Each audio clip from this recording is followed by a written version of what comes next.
On parle souvent du succès comme d'un grand moment, une victoire, un diplôme, un lancement, une transformation spectaculaire. Il ne faut pas oublier que le succès n'arrive pas d'un coup. Il arrive au bout d'innombrables petits rituels invisibles. Se lever quand on n'a pas envie, étudier, lire quand tout le monde scrolle, faire quelques minutes de sport, même fatigué, répéter encore et encore un geste, une phrase, une compétence. Ce sont des micros-engagements quotidiens. Et l'échec fonctionne exactement de la même façon. Il ne tombe pas du ciel, il s'installe, doucement. Un réveil repoussé, un « je commence demain », un entraînement sauté, une promesse qu'on se fait et qu'on ne tient pas. Ce ne sont jamais des catastrophes immédiates, ce sont des accumulations. Ton cerveau, il adore les habitudes.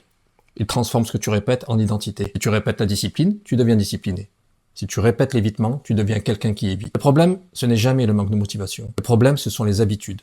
Ces rituels invisibles que tu répètes sans t'en rendre compte. Regarde ta journée. Comment tu démarres le matin? Qu'est-ce que tu fais quand le stress monte? Qu'est-ce que tu fais quand tu doutes? Tes résultats sont le reflet fidèle de tes habitudes, de tes rituels. Et tu veux que je te dise, tu n'as pas besoin de tout changer dans ta vie. Tu as juste besoin de choisir consciemment tes petits rituels. Un rituel du matin, un rituel d'apprentissage, un rituel de santé et un rituel de recentrage. Par petits pas, simples et répétés. Parce que sur le long terme, ce ne sont pas tes grandes décisions qui changent ta vie. Ce sont tes micro-choix répétés. Alors je te pose une question. Quels sont les rituels que tu nourris chaque jour? Et surtout, est-ce qu'ils te construisent ou est-ce qu'ils te détruisent lentement? La réussite n'est pas un événement, c'est une habitude. Tu sais ce qu'il te reste à faire, je compte sur toi.